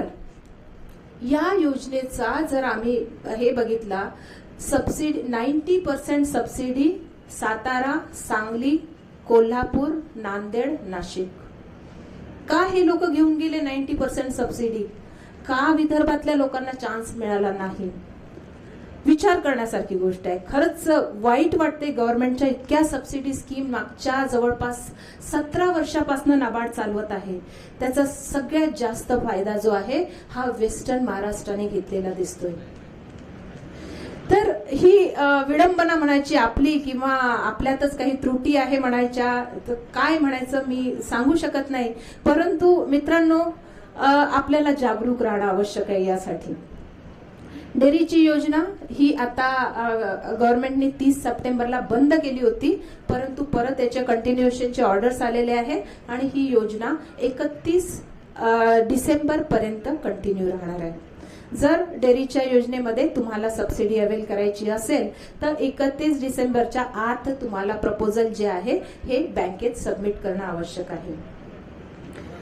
गव्हर्नमेंट सबसिडी योजनांचा एक स्टँडर्ड प्रोफार्मा जो आहे तो तुम्ही जाणून घ्या. या सगळ्या क्रेडिट लिंक सबसिडी योजना आहे. नाबार्ड जितक्या पण योजना चालवतं ह्या विविध मिनिस्ट्रीच्या योजना आहे आणि या सगळ्या क्रेडिट लिंक योजना आहे. म्हणजे जर तुम्ही फायनान्स घेतला तरच तुम्ही सबसिडीला पात्र आहात. जर फायनान्स नाही घेतला तर कुठल्या प्रकारच्या सबसिडीला तुम्ही पात्र नाहीये. तो फायनान्स किती घ्यावा, तुमचा जो प्रोजेक्ट आउटले आहे, सपोज तुम्ही डेअरीची योजना तुम्ही प्रोजेक्ट बनवला, तुमचा प्रोजेक्ट जर 10 लाखाचा आहे तर तुम्हाला कमीत कमी 5 लाख लोन घेणे अनिवार्य आहे. म्हणजे जितकं तुम्ही प्रोजेक्ट आउटले तुमचा जितका असणार त्याच्या 50% कमीत कमी लोन घेणे आवश्यक आहे, तेव्हाच तुम्ही सबसिडीला पात्र असता. तर सगळ्यात पहिले जे आहे आपल्याला प्रोजेक्ट बनवायचा असतो. हा प्रोजेक्ट बनवणे देखील तारेवरची कसरत आहे हे आम्हाला कळलं आणि आम्ही काय केलंय, आमचं वेबसाईट आहे nabard.org. इथे आम्ही सगळ्या ॲग्रोबेस ऍक्टिव्हिटीवर मॉडेल बँकेबल प्रोजेक्ट ठेवलेले आहे 10 ते 15 पानाचे. ज्यांना कठीणाई येत असेल त्यांनी फक्त नाबार्डच्या वेबसाईटवर जायचं. इन्फॉर्मेशन शेअर म्हणून एक फोल्डर आहे. हा फोल्डर ओपन केलं तर तुम्हाला कॅटेगरी विचारण्यात येते. सपोज जसं डेअरी ॲनिमल हजबंड्री मध्ये येते, ॲनिमल हजबंड्री ओपन केलं तर त्यात डेअरी, गोट फार्मिंग, पोल्ट्री फार्मिंग ह्या सगळ्या योजनांचे मॉडेल बँकेबल प्रोजेक्ट येतात. तुम्हाला जास्त कुणाकडे सीए कडे जायची गरज नाही आहे प्रोजेक्ट बनवण्यासाठी. ते प्रोजेक्ट सिम्पली तुम्हाला डाउनलोड करायचे आहे. तुम्हाला तुमच्या रिक्वायरमेंट प्रमाणे, तुमच्या जॉग्राफिकल एरियाप्रमाणे तुम्हाला चेंजेस त्याच्यात करायचे आहे आणि सिम्पली जे आहे कव्हरिंग लावून बँकेला द्यायचे आहे. डॉक्युमेंट सकट बँक जे पण यात जे लागणारे डॉक्युमेंट आहे ते बँकेच्या रिक्वायरमेंट प्रमाणे असणार आहे. त्यात नाबार्डचा काहीही हस्तक्षेप राहत नाही. म्हणजे जो क्रेडिट पार्ट आहे यात नाबार्ड हस्तक्षेप करू शकत नाही. फक्त जो सबसिडी पार्ट आहे तोच नाबार्ड हँडल करतो. परंतु सपोज कुठल्या बँकेत गेले आणि तुम्ही म्हटलं की साहेब मला डेअरीची स्कीम करायची आणि बँकर म्हणाला की नाही अशा प्रकारची कुठली स्कीम अस्तित्वात नाही, तर नक्कीच नाबार्ड त्याला थ्रेटन करण्याचे पॉवर ठेवतो. बँकर हे म्हणू शकत नाही की अशी कुठलीच योजना नाही. हा, तो व्यक्तिगतरित्या दुसरे डिसिजन नक्कीच घेऊ शकतो, परंतु नाही असं म्हणू शकत नाही. कारण प्रत्येक त्यांच्या झोनल ऑफिस आणि रिजनल ऑफिसला आपण या योजनांचे डिटेल पाठवलेले असतात, यांचे अपडेट्स आपण पाठवलेले असतात. तर त्यामुळे जे आहे प्रत्येक बँकेला त्याबद्दल पूर्ण माहिती असते. आता तुम्ही लोन अप्लाय केलं, लोन अप्लाय केल्यानंतर तुम्ही बँकेत, तुमची जी पण बँक असेल, तुमच्या प्रयत्न करायचा आहे की तुमच्या क्षेत्रामध्ये म्हणजे तुमचं प्रोजेक्ट ज्या क्षेत्रात आहे त्या बँकेला तुम्ही प्रिफर करा. कारण यासाठी बँक लोन सँक्शन करण्यापूर्वी तुमच्या प्रोजेक्टचं जे आहे इन्स्पेक्शन करण्यात येतं, जागा बघण्यात येते आणि त्या जागेवर खरोखरच हा प्रोजेक्ट होऊ शकतो का हे बँकेद्वारा असेसमेंट करण्यात येते. बँक जेव्हा सॅटिस्फाय होते त्यानंतर तुमचा प्रोजेक्ट वाढतो. सपोज लांब असला, रायपूरची बँक आहे, नागपूरला तुमचं हे आहे प्रोजेक्ट आहे, तर तुम्हालाच त्याला आणणं नेणं करावं लागणार. हा एरिया बेस्ड अप्रोच आहे. आपण गव्हर्नमेंट स्पॉन्सर्ड स्कीमला याला लागू केलेला आहे. ठीक आहे. तर तुमचं लोन प्रोजेक्ट तुम्ही सबमिट केल्यानंतर तुमचं लोन पार्ट जो आहे तो पहिले डील केला जातो. ज्या दिवशी तुमचं लोन सँक्शन होतं आणि तुमची पहिली इन्स्टॉलमेंट रिलीज होते, आता प्रोजेक्ट चालू करण्यात, त्या दिवशी तुम्हाला तो जो प्रोजेक्ट पिरियड आहे, प्रत्येक योजनेमध्ये प्रोजेक्टचा एक पिरियड दिलेला आहे. त्या पिरियडच्या आत जी आहे तुम्हाला ती योजना पूर्ण कंप्लीट करून तुम्हाला बँकेला प्रोजेक्ट कंप्लीशन सर्टिफिकेट द्यावं लागतं. तर ज्या दिवशी पहिलं इन्स्टॉलमेंट रिलीज झालं त्या दिवशी पासनं तुमचा प्रोजेक्ट चालू करण्याचा पिरियड सुरू होतो. तो प्रोजेक्ट कंप्लीशन पिरियड त्या दिवशीपासून मोजण्यात येतो आणि त्याच दिवशी बँक काय करतं, नाबार्डला तुमची पूर्ण केस सबसिडी सँक्शनसाठी पाठवते. यात पहिल्यांदा जे आहे नाबार्ड ऍडव्हान्स सबसिडी सँक्शन करतं. 50% ऍडव्हान्स सबसिडी असते. हे प्रोजेक्ट जातात branch, controlling office, NABARD regional office. त्याच चॅनेलनी जी आहे 50% सबसिडी जर बँकेने व्यवस्थित सगळं सर्टिफाय केलं असेल तर, यात इंडिव्हिज्युअलचा काही रोल नसतो. इंडिव्हिज्युअल बँक टू नाबार्ड असा तो चॅनेल असतो आणि सगळं व्यवस्थित असेल तर 50% सबसिडी जी आहे ही लगेच त्या सेम चॅनलनी तुमच्या नावाने पाठवण्यात येते ब्रँचला. परंतु साहेबांनी म्हटलं बॅक एंडेड सबसिडी. आता या सगळ्या सबसिडी योजना ज्या आहेत त्या बॅक एंडेड आहेत. बॅक एंडेड म्हणजे तुमचं जोपर्यंत लोनचं रिपेमेंट कम्प्लीट होत नाही तुमची सबसिडी ऍडजस्ट केल्या जात नाही किंवा क्रेडिट केल्या जात नाही. परंतु तुम्हाला कॉन्फिडन्स असावा की तुमच्या केसमध्ये सबसिडी येत आहे म्हणून 50% सबसिडी जी आहे बँकेच्या रिकमेंडेशनवर लगेच पाठवण्यात येते. परंतु ही तुम्हाला रिलीज केल्या जात नाही. तुमच्या नावाने एक सबसिडी रिझर्व्ह अकाउंट ओपन केल्या जाते आणि त्या अकाउंटमध्ये हा सबसिडी अमाऊंट ठेवला जातो. सबसिडी इंटरेस्ट फ्री असते. बँक त्याच्यावर काही कमवू शकत नाही किंवा तुमचाही काही लॉस होत नाही.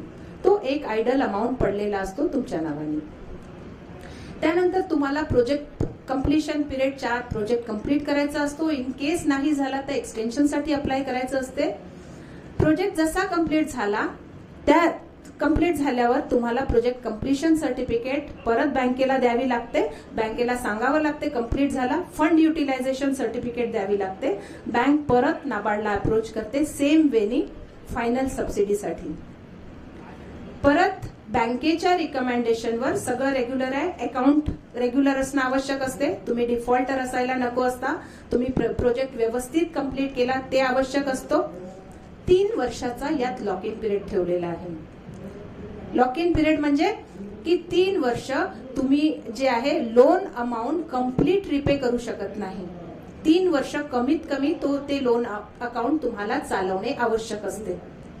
अशीच एक केस झाली. मौद्याला मी गेले याला गोडाऊनच्या इन्स्पेक्शनला. आम्ही 3 पार्टीज असतात बँक, नाबार्ड, डीडीएम आणि गव्हर्नमेंटचा व्यक्ती इन्स्पेक्शन करतो. इन्स्पेक्शन रिपोर्ट आम्ही सबमिट केली आणि बँकेने सबसिडीसाठी ती रिपोर्ट पाठवली. आता त्यांना हे माहित नाही की 3 वर्ष आपल्याला लोन क्लोज करायचं नाही. त्याला वाटलं की इन्स्पेक्शन झालं माझं सगळं आटोपलं त्याच्याकडे सरप्लस पैसा असेल त्याने केस बंद करून टाकली. मेन टाइम नाबार्डकडनं सबसिडी आली. सबसिडी आम्हाला 30 लाखाची सबसिडी परत पाठवावी लागली. का तर त्यांनी एक कंडिशन जी आहे ती व्हायलेट केली की त्यांनी लोन अकाउंट जे आहे 3 वर्षाच्या आतच त्यांनी कम्प्लीट केलं, क्लोज केलं.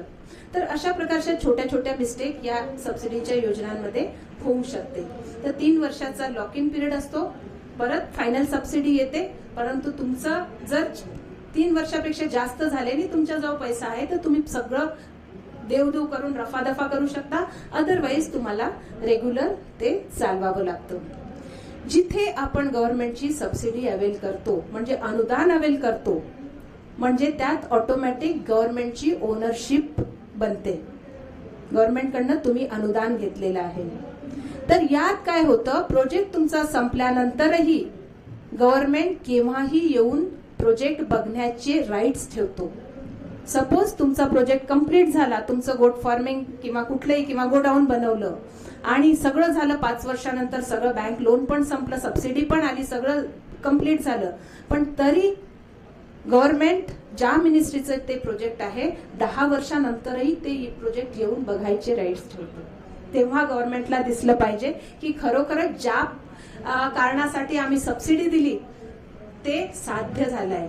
सपोज कोणी येऊन बघितलं आणि असं दिसलं की तुम्ही गोडाऊनचा तुम्ही मॅरेज हॉल बनवून टाकलेला आहे, तर गव्हर्नमेंट तुम्ही घेतलेली 5 वर्षापूर्वी घेतलेली सबसिडी असेल ती कॉल बॅक करण्याचे देखील राईट्स ठेवते की आमच्या ज्या पर्पजसाठी दिलं त्याचा मिसयूज केला गेला म्हणून बँकेने इंटरव्हेन करून या व्यक्तीकडनं एवढी सबसिडी आम्हाला परत द्यावी आहे. सबसिडी जे आहे त्याचा मिसयूज झालेला आहे.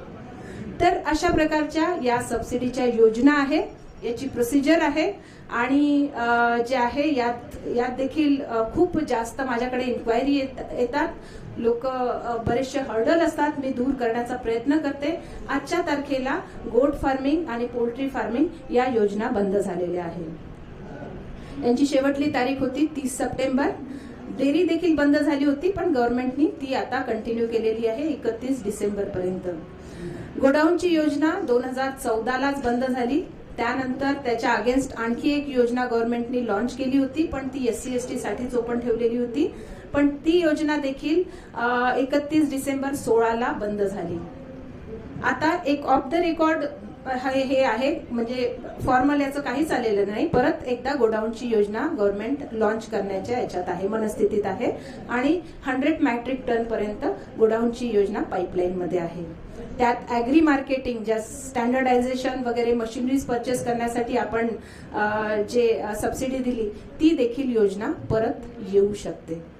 तर या 17-18 साठी ज्या 2 योजना कंटिन्यू आहे, एक 3 योजना आहे. एक डेअरी, दुसरी आहे ऍग्री क्लिनिक ऍग्री बिझनेस. ही योजना जी आहे ही याचा जो बेनिफिशरी असतो तो ऍग्रीकल्चर वेटरनरी ग्रॅज्युएट किंवा डिप्लोमा होल्डर असावा. ही पहिली कंडिशन आहे. याचा इंडिव्हिज्युअल बेस किंवा ग्रुप मोड मध्ये ही योजना केल्या जाऊ शकते. इंडिव्हिज्युअल बेस 20 लाख म्हणजे 20 लाखापर्यंतचा प्रोजेक्ट बनवला जाऊ शकते. ग्रुप मोड मध्ये 5 लोकांचा ग्रुप राहू शकतो. त्यात कमीत कमी 3 लोक ऍग्री किंवा वेटरनरी बेस असावे, म्हणजे जी मेजॉरिटी आहे ती त्यांची असावी. त्या ग्रुप मोड मध्ये 1 करोड पर्यंतचा फायनान्स अवेलेबल केला जाऊ शकतो. तर अशा प्रकारे ही ऍग्री क्लिनिक ऍग्री बिझनेस कुठल्याही ऍग्रीकल्चर किंवा अलाइड ऍक्टिव्हिटीवर तुम्ही या योजनेला चालवू शकता. त्यात कुठलेही, यात डेअरी पण करू शकता, यात गोट फार्मिंग करू शकता, यात पोल्ट्री फार्मिंग करू शकता, यात फर्टिलायझर करू शकता, यात सॉइल टेस्टिंग लॅब करू शकता. अशा जवळपास 100 ऍक्टिव्हिटी या योजनेत येतात आणि याचे खूप चांगले युनिट आपल्या नरखेड जिल्ह्यात झालेले आहेत, नरखेड तालुक्यात झालेले आहेत. तर या योजनेमध्ये 36% सबसिडी जी आहे ही जनरल साठी अवेलेबल आहे. 36% म्हणजे टोटल प्रोजेक्ट कॉस्टच्या 36% सबसिडी जनरल साठी अवेलेबल आहे आणि 44% सबसिडी जी आहे ती SC/ST ला अवेलेबल आहे आणि 17-18 साली ही योजना चालू आहे. प्रोसिजर सेम असते जी मी तुम्हाला सांगितली. याच्या व्यतिरिक्त ऑर्गॅनिक फार्मिंगला आपण प्रमोट करण्यासाठी दुसरी एक योजना आहे, capital investment subsidy for bio pesticide आणि बायो फर्टिलायझर युनिट. तर हे बायो पेस्टिसाइड आणि बायो फर्टिलायझर युनिट स्थापन करण्यासाठी जी लागत आहे त्यात कॅपिटल इन्व्हेस्टमेंट तुम्ही करू शकता आणि यात 25% अदर्ससाठी आणि 33% SC/ST साठी 17-18 वर्षासाठी पूर्ण मार्च पर्यंत सबसिडी आपल्याजवळ अवेलेबल आहे. तर अशा सध्या फक्त 3च सबसिडीच्या योजना सध्या चालू आहेत. तर तुम्हाला जर डेअरीमध्ये सबसिडी अवेल करायची असेल तर तुम्हाला 31 डिसेंबरच्या आत जे आहे ते तुमचं प्रोजेक्ट जे आहे सबमिट करावं लागेल बँकेला. या व्यतिरिक्त फायनान्सचे बरेचसे जे आहे प्रोव्हिजन गव्हर्नमेंटने तुम्हाला तुमच्यासाठी केलेले आहे. कारण कुठलीही योजना अवेल करायची म्हणजे फायनान्स मेन पार्ट आहे. आता कुठल्या माध्यमाने करायचा, तर आपल्याला असं वाटलं ग्रामीण व्यक्तीजवळ द्यायला कोलॅटरल नसतं, सिक्युरिटी नसतं, तर म्हणून मग तो पुढे कसा जाणार, पैसा तर त्याच्या हाती द्यावा लागेल. म्हणून गव्हर्नमेंटनी मुद्रा योजना आणली. मुद्रा योजना गावोगावी चालली. 3 फेज मध्ये ही योजना चालू आहे आणि यात जी आहे कोलॅटरल द्यावं लागत नाही, हे लक्षात ठेवायचं आहे. बरेचदा माझ्याकडे कंप्लेंट आलेले आहे, बरेच बँकर्स जे आहे कोलॅटरल मागतात मुद्रा योजनेसाठी. ते योग्य नाही, ते अयोग्य आहे. योजनेत त्याचं काहीही लिहिलेलं नाहीये. मुद्रा योजना तुम्हाला नॉर्मल रेट ऑफ इंटरेस्टवर फक्त फायनान्स अवेलेबल करून देते. आज त्यात ऍग्रीकल्चर भाग देखील सहभागी केला आहे. सुरुवातीला त्यात फक्त हे नॉन फार्म सेक्टर होतं, पण मुद्रा योजने थ्रू तुम्ही ऍग्रीकल्चर साठी देखील फायनान्स घेऊ शकता आणि तो कोलॅटरल फ्री फायनान्स असतो. कारण तुमची गॅरंटी जी आहे ती गव्हर्नमेंटने दिलेली असते. विदाउट गॅरंटी बँका काहीच घेत नाही. पण तुमचं प्रपोजल आल्यानंतर तुमचं प्रपोजल सँक्शन करण्यापूर्वी बँक गव्हर्नमेंटला लिहितं आणि गव्हर्नमेंट बाकी सगळ्या कंडिशन बघून गव्हर्नमेंटच्या गॅरंटीच्या अंतर्गत जे आहे लोन सँक्शन होतं. मुद्राच्या पलीकडे देखील मुद्रा 10 लाखापर्यंत आहे. आता सगळं ऑनलाईन झालेलं आहे, हे देखील तुम्हाला माहिती असेल. मुद्रा ऍप्लिकेशन ऑनलाईन करायचं आहे. त्याच्या पलीकडली योजना आहे स्टँड अप इंडिया. याचं नोडल डिपार्टमेंट जे आहे मॉनिटरिंगसाठी नाबार्ड आहे, सिडबी आहे आणि लीड बँक आहे. स्टँड अप इंडिया योजना नवीन काहीतरी उद्योग स्थापन करण्यासाठी, नवीन उद्योग, जसा आता हळदीचा उद्योग सांगितला ज्यात 90 लॅक्सचा TFO म्हटला, तर स्टँडअप इंडिया योजनेत 1 करोड पर्यंतचा फायनान्स जो आहे तो तुम्हाला विदाऊट कोलॅटरल अवेलेबल केल्या जाऊ शकतो. फक्त तुमची योजना किती, तुमची इंडस्ट्री किंवा अनुभव हा किती वायबल आहे याचं असेसमेंट बँकेला करावं लागतं. बँक पण हे बघेल आपला फायनान्स गेला तर तो फुकट जायला नको, NPA व्हायला नको, ह्या सगळ्या गोष्टी थोड्याशा मध्ये असतात. पण स्टँडअप इंडिया योजना जी आहे ही नवीन काही तुम्हाला हे इंडस्ट्री किंवा काही उद्योग स्थापित करायचे असेल त्यासाठी तुम्ही स्टँडअप इंडियाच्या माध्यमाने लोन अवेल करू शकता. पण ही योजना सध्या महिलांसाठी आणि ST-SC साठी, पुरुषांमध्ये SC-ST साठी आणि महिलांसाठी सुरू आहे. बरेचसे करतात ऑफ द रेकॉर्ड, पुरुषांना करायचं असते पण ते मग त्यांच्या महिलेच्या नावाने करतात लोन, असं पण होते बरेचदा. तर that is one of the way, ज्यांच्यात करण्याची खरोखरच इच्छा आहे ते काहीतरी वे आउट काढणारच आहे, तो भाग वेगळा आहे. तर स्टँडअप इंडिया योजनेमध्ये standupmitra.in असं वेबसाईट आहे. हे वेबसाईट ओपन करायचं. वेबसाईट ओपन केल्यानंतर वेबसाईट मध्ये तुमचं रजिस्ट्रेशन करायचं, ID पासवर्ड जनरेट होतो. त्यानंतर जे आहे तुम्हाला 10 प्रश्न विचारण्यात येतात. 10 प्रश्न कम्प्युटराइज आहे, सिस्टम तुम्हाला विचारते. सिस्टम मध्ये तुम्ही त्याचे आन्सर दिल्यानंतर सिस्टम तुम्हाला बायफर्गेट करते की तुम्ही रेडी बरोबर आहात की तुम्ही ट्रेनी बरोबर आहात. जेव्हा सिस्टम तुम्हाला बायफर्गेट करते तुम्ही ट्रेनी बरोबर आहात म्हणजे तुम्हाला नॉलेज नाही आहे, जी ऍक्टिव्हिटी करायची आहे, इच्छा आहे पण नॉलेज नाही आहे, तेव्हा सिस्टम तुम्हाला आणखी एक लिंक ओपन करून देते. गव्हर्नमेंटनी यात त्या क्षेत्रातले ट्रेनिंग इन्स्टिट्यूट जे त्या ऍक्टिव्हिटीवर ट्रेनिंग देतात अशा पूर्ण ट्रेनिंग इन्स्टिट्यूटची लिस्ट लावून ठेवलेली आहे. यात तुम्हाला स्वतः चूज करायचं असते की तुम्ही कुठली ट्रेनिंग कुठल्या इन्स्टिट्यूट मधून घेऊ इच्छिता आणि तसं ते लिंक मध्ये तुम्हाला पुढे जावं लागते. तुमचं ट्रेनिंगसाठी ट्रेनिंग इन्स्टिट्यूट मधून कॉल येते, कारण आपण काही ट्रेनिंग इन्स्टिट्यूटला सांगून ठेवलेलं आहे, ते स्वतः ओपन करतात. तुम्ही ही ऍप्लिकेशन सबमिट केल्याबरोबर नाबार्ड DDMच्या देखील मेलवर येऊन जाते, सिडबीच्या मेलवर जाते. तुम्ही एक क्लिक मारला की सगळं आम्हाला कळून जाते की कुठे काय गडबड होत आहे. ओके, तर तसं जे आहे सिडबी फॉलोअप घेते, नाबार्ड फॉलोअप घेते आणि लीड बँक फॉलोअप घेते आणि कन्सर्न ज्या बँकेला तुम्हाला अप्लाय करायचं आहे ती बँक देखील तुमचं फॉलोअप घेते. त्यात मग पलीकडे जेव्हा तुम्ही रेडी बॉरोवर म्हणून सिलेक्ट करता तेव्हा तुम्हाला डायरेक्ट बँकेचा ऍक्सेस मिळतो की तुम्ही आता तुमची बँक चूज करा, कुठल्या बँकेतून तुम्हाला फायनान्स पाहिजे. तुम्हाला हे तुमच्या लेवलला चूज करावं लागतं. सगळ्या बँकांचं तिथे ऍड्रेस, नंबर, एव्हरीथिंग सगळं तिथे कॅप्चर केलेलं आहे. वेबसाईट खूप ब्रॉड वेबसाईट आहे. आणि त्यानंतर जे आहे तुम्ही स्वतः कॉल करा किंवा बँक तुम्हाला स्वतः कॉल करेल. मग तुम्हाला जे आहे तुमच्या लोनसाठी स्वतः प्रोसेसिंग करणं आवश्यक असते. ही योजना जी आहे direct prime minister office monitoring करते. प्राईम मिनिस्टर ऑफिसला याचे जे आहे डायरेक्ट ऍक्सेस आहेत आणि प्रत्येक 3 महिन्यात आम्हाला या योजनेचा प्रोग्रेस विचारला जातो. तुमच्याकडे स्टँडअप इंडियाच्या किती केसेस झाल्या. या योजनेत आपण गव्हर्नमेंटनी जे आहे प्रत्येक ब्रँचनी एक केस एका वर्षात करावी. प्रत्येक ब्रँच, कितीतरी आपल्याकडे 600 ब्रँचेस आहेत नागपूर जिल्ह्यात, तर एक केस करावी असा एक आम्हाला टार्गेट दिला गेलेला आहे. परंतु बँका काय करतात की आय डोंट नो, तुमच्या अप्लिकेशन जात नाही की त्यात अप्लिकेशन मिळत नाही. हा टार्गेट काही पॉइंटनी देखील कम्प्लीट झालेला नाही. इतकं चांगलं एक लिंक अवेलेबल आहे आपल्यासाठी, फक्त याला जाणून घेणं आवश्यक आहे. हे 1 करोडचं लोन जे आहे हे कोलॅटरल फ्री लोन असतं. यात देखील गव्हर्नमेंट गॅरंटी घेते, कारण आम्हाला माहित आहे बरेच लोक, इच्छा आहे, नॉलेज आहे, परंतु त्यांना फायनान्स मिळत नाही कारण त्यांच्याकडे द्यायला काही नाहीये. तर आपल्याला आमचा टार्गेट तोच असतो की अशा लोकांना पुढे आणणे ज्यांच्यात इच्छाशक्ती आहे परंतु कुठेतरी हर्डल येत आहे, फायनान्स त्यांचा हर्डल आहे, त्या लोकांना पुढे आणण्याचा मुख्य ध्येय जो आहे नाबार्ड स्वतःकडे बाळगते.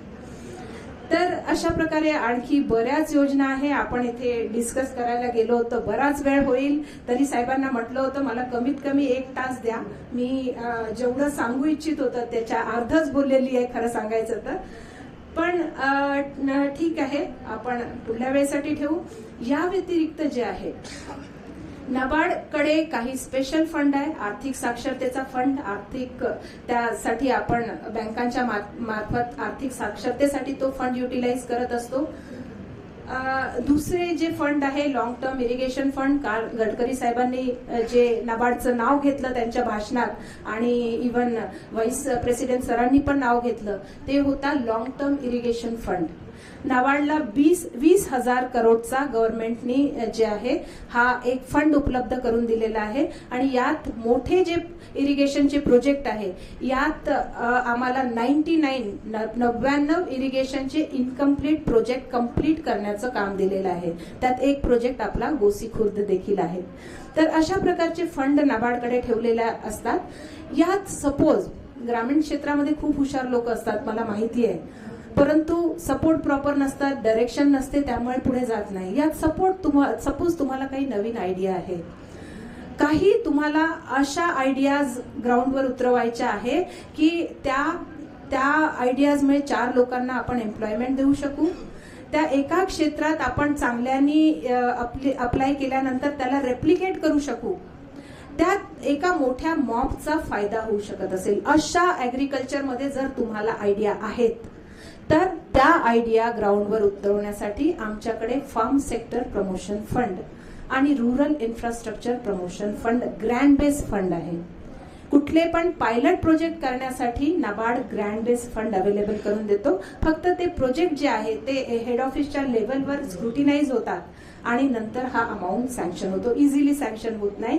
त्यासाठी तुम्हाला बोलवण्यात येतं. तुमच्या आयडिया तुम्हाला एक्सप्लेन कराव्या लागतात की खरोखरच या काहीतरी नवीन आणि युजफुल आयडियाज आहे. तर अशा प्रकारचे आम्ही गावोगावी पायलट प्रोजेक्ट देखील चालवू शकतो. फक्त हे प्रपोजल जे आहे जिल्हा विकास अधिकारी कार्यालयाच्या मार्फत हे नाबार्डकडे आले पाहिजे. इवन सपोज आमच्याकडे फंड नाहीये, तुमची एखाद आयडिया आमच्याकडे फंड नाहीये त्या प्रकारचा, नाबार्ड हे देखील राईट ठेवते की जर खरोखरच ती आयडिया व्हायबल असेल आणि खूप युजफुल असेल आणि ग्रामीण क्षेत्रात खरोखरच विकास साध्य करणारी असेल तर त्यासाठी आम्ही तुमच्यासाठी फंड देखील नवीन उभारण्याची आयडिया ठेवतो. नाबार्ड आपल्या प्रॉफिटमधून असे फंड देखील जनरेट करते. पण तुमची इच्छा असायला पाहिजे काहीतरी चांगलं करण्याची, पुढे जाण्याची आणि सगळ्यांना घेऊन पुढे जाण्याची इच्छा असायला पाहिजे. तेव्हा आपण या विकासाच्या प्रवाहात सामील होऊ शकतो. खूप सारे वेज आहे, खूप सारे मार्ग आहे, ते प्रॉपर फॉलो करणं आपल्याला आवश्यक आहे. तर अशा प्रकारचं हे नाबार्डचं काम आहे. मला वाटते मी इथेच विराम द्यावा. या पलीकडेही खूप आहे, कारण कोऑपरेटिव्ह सेक्टरला डेव्हलप करतोय, क्षेत्रीय ग्रामीण बँकांना डेव्हलप करतो आहे, इन्व्हेस्टमेंट क्रेडिटसाठी आपण कमर्शियल बँकांना फंड प्रोव्हाइड करतो आहे, नवीन आणखी त्यांना टार्गेट देतो आहे ऍग्रिकल्चर लेंडिंगचे. तर असे खूप सारे जे आहे टार्गेट आहे. आता डिजिटल लिटरसी, कॅशलेस बनवायचा, गावांना कॅशलेस बनवायचा प्रयत्न आहे.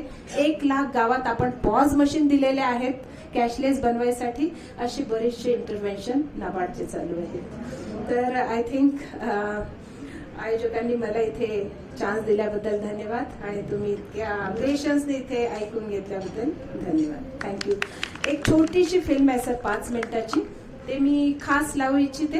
कारण जसं मी फार्मर्स क्लबला म्हटलं डिजिटायझेशनच्या प्लॅटफॉर्मवर आपण घेऊन जात आहोत, तसा नागपूर जिल्ह्यात यावर्षी एक पायलट प्रोजेक्ट आपण सुरू करत आहोत. त्यात सगळ्या बचत गटांना आपण प्लॅटफॉर्मवर घेऊन जाण्याचं प्रयोजन केलेलं आहे. त्यात आपण एक शक्ती म्हणून सॉफ्टवेअर बनवलेलं आहे. या सॉफ्टवेअरमध्ये आपण प्रत्येक बचत गटांना त्यांच्या मेंबरला जे आहे कॅप्चर करणार आहोत. आणि हा पायलट, याचे 2 पायलट ऑलरेडी झालेले आहेत. एक पायलट 15-16 मध्ये धुळे आणि रामगड जिल्ह्यात झाला 16-17 मध्ये 22 जिल्ह्यात झाला आणि तिसरा पायलट प्रोजेक्ट आता आपण 75 जिल्ह्यात राबवणार आहोत आणि त्यात नागपूर जिल्ह्याचं नाव आहे. म्हणून ही छोटीशी एक फिल्म 5 मिनिटाची, त्यात तुम्हाला पूर्ण आयडिया येऊन जाईल की बचत गट ई प्लॅटफॉर्मवर कसे जाणार. म्हणजे right from application till end, म्हणजे बँक जे सँक्शन करणार बचत गटांना लोन ते देखील ऑनलाईन होणार. बँक डायरेक्ट ऑनलाईन ओपन करणार एका क्लिकमध्ये. बँक ब्रांच मॅनेजरला बचत गटांचा सगळा बायोडाटा, त्यांच्या प्रत्येक मेंबरच्या ID जे आहे तो सगळा कॅप्चर केलेला आहे. सोशल डेटा, फायनान्शियल डेटा, तो सगळा ऑथेंटिकेटेड डेटा आपण उपलब्ध करून देणार आहोत आणि जे आहे हा पायलट चालवणार आहोत. तर हा 17-18 मध्ये हा पायलट प्रोजेक्ट नागपूर जिल्ह्यात सुरू होत आहे. त्याची एक छोटीशी फिल्म आपण इथे बघूया. नाबार्ड का स्वयं सहायता समूह बैंक लिंकेज प्रोग्राम सहयोग पर बना एक ऐसा मॉडल है जिसमें NGOs, बैंक, सरकारी विभाग और नाबार्ड मिलकर ग्रामीण महिलाओं की समृद्धि के लिए काम करते हैं. ये प्रोग्राम एक आंदोलन से कम नहीं है, क्योंकि आज स्वयं सहायता समूह यानी SHGs की कुल संख्या 79 लाख तक पहुंच चुकी है, जिनके जरिए 10 करोड़ निर्धन परिवार बैंकिंग सिस्टम का हिस्सा बन चुके हैं. हकीकत में SHGs की संख्या का बढ़ना सफलता की एक बेमिसाल कहानी है. आज लगभग 47 लाख समूह बैंक से लोन ले चुके हैं और इनका कुल बकाया ऋण 57,119 करोड़ रुपए तक पहुंच चुका है.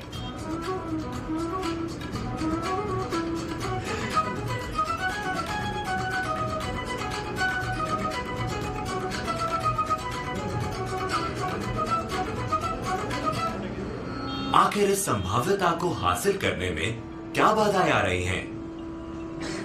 वास्तविकता में बाधाएं बहुत सी हैं, जिनमें से प्रमुख है ज्यादातर SHGs के अकाउंट्स का पूरा ना होना, SHGs के आंकड़े उपलब्ध ना होना और बैंक शाखाओं में कर्मचारियों की संख्या कम होना. नाबार्ड में हमने ये महसूस किया कि SHG बैंक लिंकेज प्रोग्राम को एक नई सोच और नई ताकत देने की जरूरत है और ये नई सोच ई शक्ति प्रोजेक्ट के रूप में सामने आई.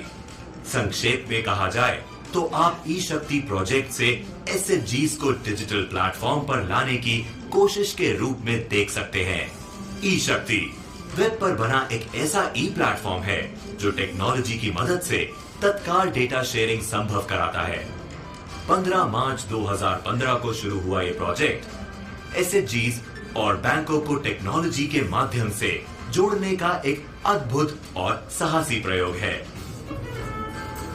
ई शक्ति प्रोजेक्ट स्वयं सहायता समूहों से जुड़ी महत्वपूर्ण जानकारी संकलित करता है. ये सिस्टम जिले के SHGs की बैंकवार और शाखावार जानकारी रिपोर्ट्स के माध्यम से सामने लाता है. इन रिपोर्ट्स का उपयोग बैंक के अलावा जिले के अन्य संबंधित एजेंसियां भी कर सकती हैं. नाबार्ड ने ये सॉफ्टवेयर विशेष तौर पर ग्रामीण भारत को ध्यान में रखकर बनाया है, जिसे मोबाइल फोन और टैबलेट के माध्यम से इस्तेमाल किया जा सकता है. इस प्रोजेक्ट में SHG की अकाउंटिंग और उसकी अपलोडिंग का काम SHG के स्तर पर ही किया जाता है. सभी सदस्यों को SMS अलर्ट मिलता है और ठीक उसी समय ई शक्ति पोर्टल पर लाइव डेटा भी उपलब्ध होता है.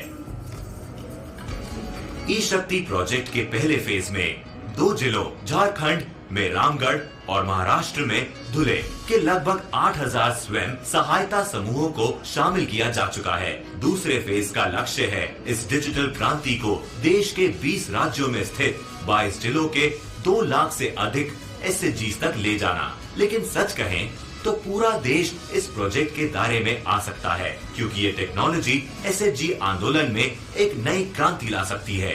ग्रामीण भारत को आर्थिक विकास और सामाजिक समानता की भावनाओं से समृद्ध करने वाली क्रांति.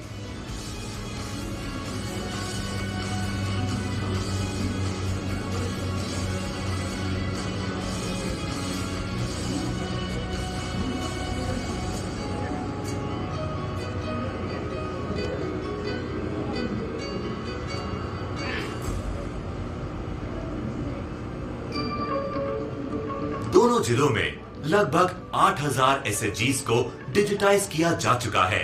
एसएचजीज के बैंक लोन में 148% का बढ़ावा देखा गया है। इन एसएचजीज को अभी तक 39.79 करोड़ रुपए तक के बैंक लोन दिए जा चुके हैं। इन एसएचजी से जुड़ा हुआ सारा डेटा ऑनलाइन उपलब्ध है, जिसे सभी एजेंसियां देख सकती हैं। साथ ही इन एसएचजीज के सदस्यों को आधार के दायरे में लाने के बहुत लाभ भी मिले हैं।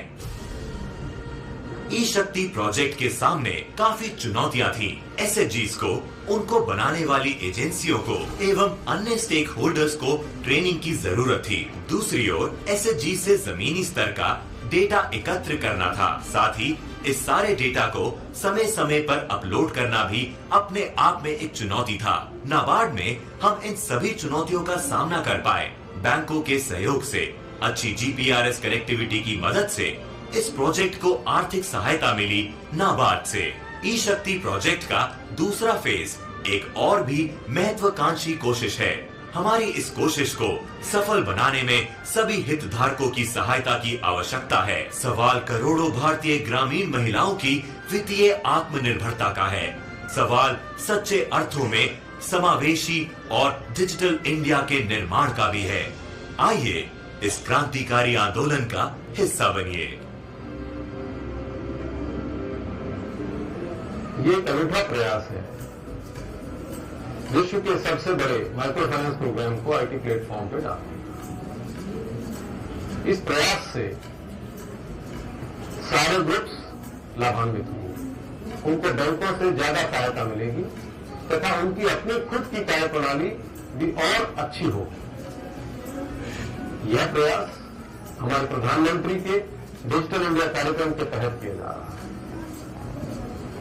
इस प्रोग्राम से जो भी लोग जुड़े हुए हैं, चाहे वो बैंक है, चाहे गवर्नमेंट के विभाग है, या क्रेडिट ब्यूरोज है, या जो इस प्रोग्राम का खुद हिस्सा है, जिनके लिए प्रोग्राम चल रहा है, वो सब इससे लाभान्वित होंगे। इस कार्यक्रम से एक बहुत बड़ा बदलाव आएगा और आइए हम सब मिलकर इसको सफल बनाएं। प्रश्न विचारायचे असतील तर विचारू शकतात।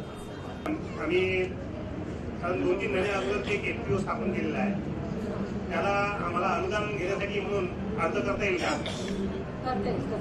करता येईल। एक फॉर्मॅट आहे ज्यात प्रपोजल देणं आवश्यक आहे, तर तो फॉर्मॅट माझ्याकडे आहे, तो माझ्याकडे चंद्रपूर जिल्ह्यातला आहे।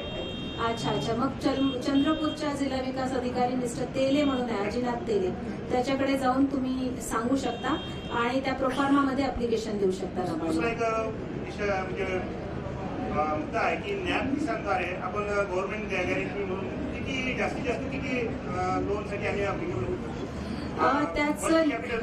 नाही, त्याचं त्यांनी असं लिमिट काही ठेवलेलं नाहीये।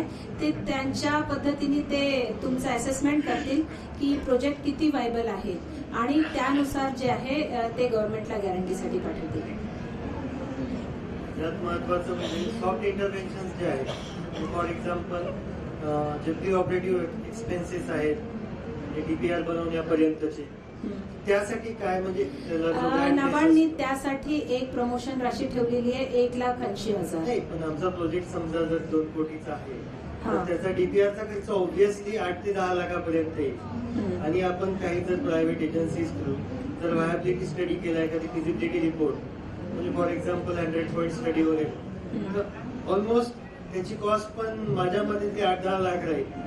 यामध्ये काय म्हणजे असिस्टन्स नाही बघा, छोटे जे कंपन्या आहेत त्याला आपण एफपीओ तुम्ही आहात, तर छोट्या कंपन्यांना जो प्रमोट करण्यासाठी आपल्याला राशी पाहिजे ती आपण प्रोव्हाइड करतो।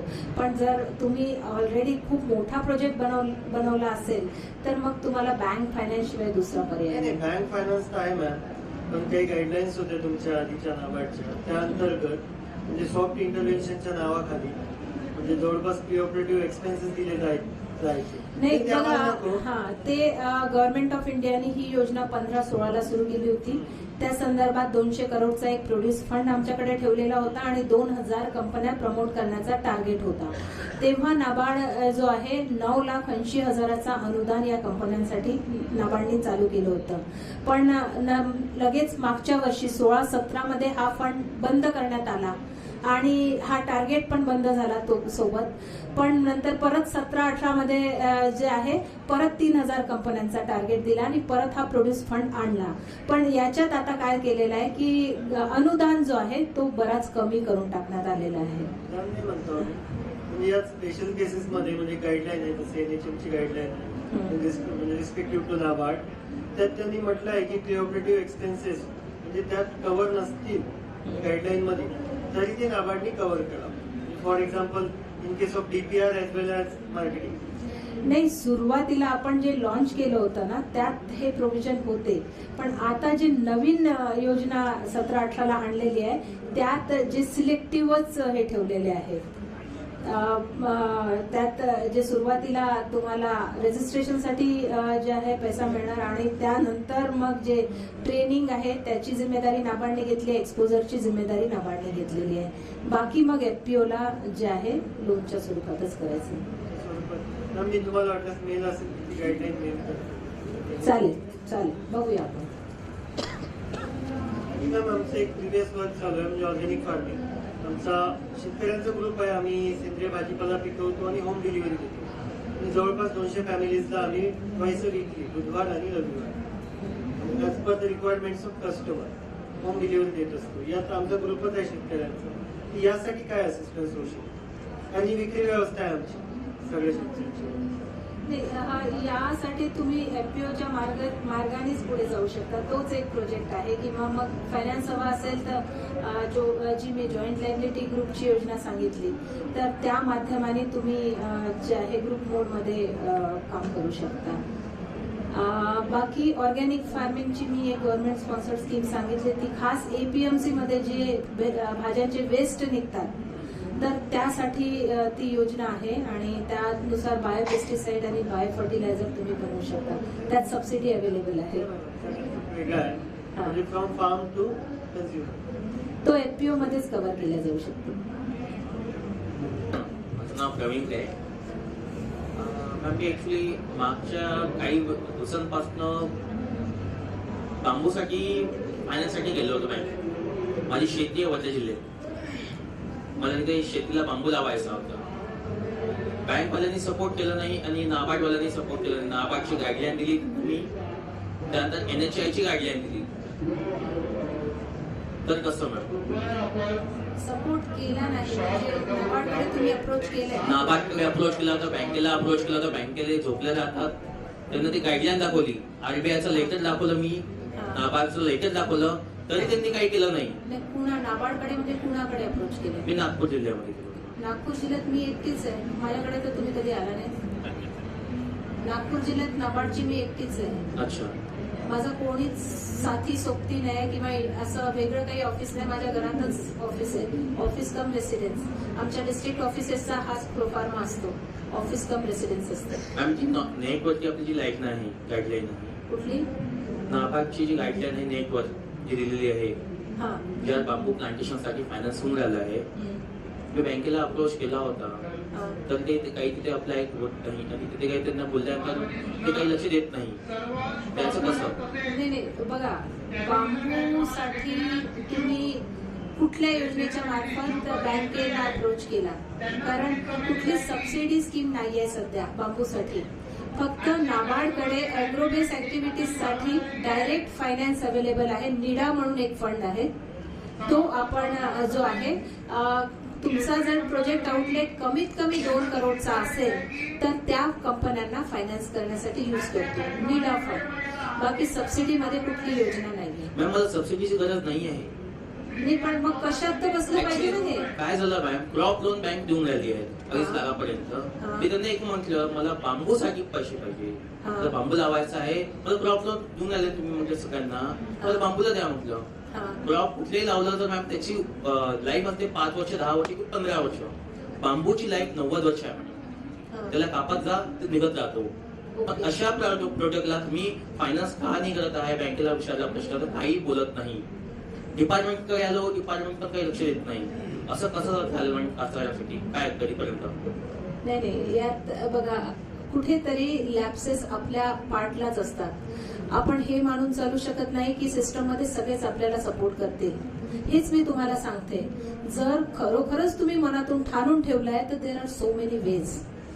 ब्रँच मॅनेजरने ऐकलं नाही, त्याच्यावरचा पण कोणी असतो, त्यांनी ऐकलं नाही तर लीड बँक एक असते, लीड बँक अधिकारी असतो, त्याचं नागपूर जिल्ह्यात रेल्वे स्टेशन जवळ ऑफिस आहे, तो सगळ्या सोशल बँकिंगसाठी रिस्पॉन्सिबल असतो, लीड बँक मॅनेजर. त्याच्याकडे कुठल्याही बँकेची कंप्लेंट केल्या जाऊ शकते, तुम्ही त्याला अप्रोच करू शकता. पुढला चॅनेल तो आहे. त्यांनीही ऐकलं नाही, त्यांनीही तुम्हाला सोल्युशन दिलं नाही तर सगळ्या बँकांचा चेअरमन कलेक्टर असतो, यू कॅन अप्रोच हिम. आपला अप्रोच प्रॉपर असला पाहिजे. जर आपल्याला खरोखरच करायचं आहे आणि आपल्या म्हणजे आपण आहे, आपल्याला नाही म्हटलं जाऊ शकत नाही. तर दुसरी गोष्ट मॅडम, स्टँडअप इंडिया मुद्रा लोन जे आहे मॅडम, मी काही माझे मित्र आहेत जे खरंच बेरोजगार आहेत, त्यांच्या रोजगारासाठी मी गेलो, बँकेत अप्रोच केला, कोलेटरल पाहिजे त्यांना. तेच मी सांगते, काही बँका मागत आहे, अशा कंप्लेंट आलेल्या आहे. हे तुम्ही फक्त काय करायचं, तुम्ही नेटवर जायचं, स्कीम डाउनलोड करायची, ती स्कीम त्याचे हायलाइट्स काढायचे आणि ब्रँच मॅनेजरला दाखवायचं तुम्ही कशासाठी आम्हाला कोलॅटरल मागत आहे. ही स्कीम आहे, या योजनेच्या अंतर्गत मला फायनान्स हवा आहे. या योजनेत क्लिअर कट लिहिलं आहे की विदाऊट कोलॅटरल तुम्हाला फायनान्स केल्या जाईल. हे तुम्ही हातात कागद घेऊन दाखवा, तुम्हाला तो काही म्हणू शकणार नाही. हे सगळे एकमेकांना, कारण बघा ते रुरल पोस्टिंग असतात, खूप सारे त्यांचे पर्सनल इश्यूज असतात, ते सगळे आपल्यावर टाकतात. परंतु आपलं नॉलेज जे आहे ते फर्म असायला पाहिजे असं मला वाटते. आपण ते क्लिअर कट नॉलेज घेऊन त्याच्यापर्यंत पोहोचवा. तुम्हाला कोण नाही बघतो बघ म्हणा. आम्ही मेळावा केला, मुद्रा लोन मेळावा आम्हाला करायला लावला, आम्ही तो मेळावा केला. कशासाठी? जास्तीत जास्त केसेस पाहिजे. केसेस भरपूर आहे मॅडम, ज्याच्यापाशी डॉक्युमेंट्स पुरेपूर आहे, त्यात फॉर्म फिलअप केला ऑनलाईन जाऊन, तरी मॅम इतकं बिझी राहतो फॉर्म, तर त्याच्यावरती लवकर लिंक भेटत नाही. त्यासाठी कसं इतकं तो बिझी राहत नाही तुम्ही, सतत तर लोक अप्लाय करत राहत नाही, एवढं मला माहिती आहे. कधीतरी रात्री 10च्या नंतर ओपन करा, तुम्हाला एवढं बिझी. मॅडम बिझी मी स्वतः, I know people are coming to me स्वतः करून देते लोकांना, मी स्वतः हेल्प करते, कारण मी नोडल ऑफिसर आहे त्यासाठी, तर त्याच्यामुळे मला त्यातलं पूर्ण नॉलेज आहे. Isn't it? एवढी लिंक बिझी राहत नाही. तुम्ही रात्री करा, 12च्या नंतर करा, तुम्हाला कुठेतरी मिळणार. अदरवाईज हे पोर्टल जे आहे त्याच्या मेंटेनन्सचं काम आहे सिडबीकडे, सिडबी बँक. तुम्ही सिडबीला डायरेक्ट फोन करून विचारू शकता. पोर्टल मेंटेनन्सचं काम आहे की असा मला काही त्रुटी दिसते आहे पोर्टलमध्ये, तर याचं कसं, ते मी माझ्या लेवलला नाही सांगू शकत. ओके. नागपूरचं ऑफिस कुठे? दिगोरी चौकात आहे. दिगोरी ऍड्रेस दिगोरी चौक, बस तिकडे आला, माझा नंबर घेऊन टाका, नंबर लिहून घ्या. मग तुम्हाला केव्हाही येता येईल. 2008 मध्ये ऍग्री क्लिनिक ऍग्रीकल्चरचं ट्रेनिंग केलं, ऍग्रीकल्चर पोस्ट ग्रॅज्युएट आहे. जवळपास 2008 पासून bank of India lead bank आहे ना, चक्रा मारत आहे ऍग्री क्लिनिक ओपन करण्यासाठी. ऍक्च्युली मला 2005 मध्ये ऍग्री क्लिनिक दिलं होतं त्यांनी, बँक ऑफ इंडियाने 5 लाख रुपये लोन दिलं होतं, त्यातलं 2.5 लाख रुपये टर्म लोन घेतलं होतं, ते डील केलं मी. आता माझी सीसी लिमिट चालू आहे, अकाउंट रेग्युलर चालू आहे. त्याच्यानंतर जे सबसिडी आली का? नाही, 2008 मध्ये चालू आहे ना, 20 लाखाच्या प्रोजेक्टची. त्याच्यानंतर मी ट्रेनिंग केलं, विदाऊट ट्रेनिंगचं मला 2,05,000 2005 मध्ये 5 लाख रुपये दिले होते, विदाऊट कोर्डर गॅरेंटरच्या स्कीम त्यावेळेला. तर 2008 बँकेच्या त्या बँक ऑफ इंडिया क्षेत्रामार्फत RCB ब्रँच टार्गेट झालं. अजूनपर्यंत त्यांनी 20 लाखाचा लोन म्हणजे ते प्रोजेक्ट मला सँक्शन केलं नाही आणि कंटिन्यू आता 2005 पासून 12 नंतर कंटिन्यू चक्रामार्फत मी त्यांना ब्रँच मॅनेजरला भेटला, आले गेले सर्व झाले, ब्रँचला भेटला. मी आता यांना काय सांगितलं, ब्रँचलाही गेलो, LDM ला भेटला. म्हणजे त्या 10 वर्षात म्हणजे 7 वर्षात कुठला जिल्हा आहे तुमचा? जिल्हाच आहे. अच्छा, तुम्ही माझ्याकडे कधी नाही आलात? 1.5 वर्ष साहेब होते याच्या आधी, त्यांच्याकडे पण 3-4 वेळा गेलो मी. म्हणजे श्रीनगरमध्ये त्यांचा रेसिडेन्स आहे ऑफिस, त्याच्या 3-4 वर्ष झाले त्याच्याकडे 3-4दा गेलो एचएमला भेटलो आता LTM आहे ते आले आहे नाही मला सांगा कुठे प्रोजेक्ट कुठे आहे तुमचा RCK मध्ये RCK मध्ये प्रोजेक्ट चालू आहे तर त्या प्रोजेक्टच्या मॉडर्नायझेशनला तुम्हाला घ्यायचं आहे त्याच्यामध्ये ते मी जे घेतलं होतं ते सॉईल टेस्टिंग बायो फर्टिलायझर आणि फर्टी कंपोस्टसाठी घेतलं होतं हां बोला आता मला ते ऍक्च्युली माझं लॅबसाठी घेतलं होतं ते लॅब चालू आहे आणि मला आता सीड फर्टिलायझर पेस्टिसाइडसाठी घ्यायचं प्रोजेक्ट दिला बँकेला बँकेला 2008-9 पासून दिलेलं आहे आता तुम्ही फ्रेश द्या आता तुम्ही फ्रेश प्रोजेक्ट द्या आणि त्या ब्रँच मॅनेजरला फोन मला लावून द्या मी बोलते वाटतं आपण हे सत्र इथेच थांबवावं कारण दिल्लीवरून डेप्युटी डायरेक्टर नंबर द्या ना नंबर घ्या फक्त लिहा 8928940661 8928940661 मैथिली कोवे नाबार्ड जिला अधिकारी नागपुर डिस्ट्रिक्ट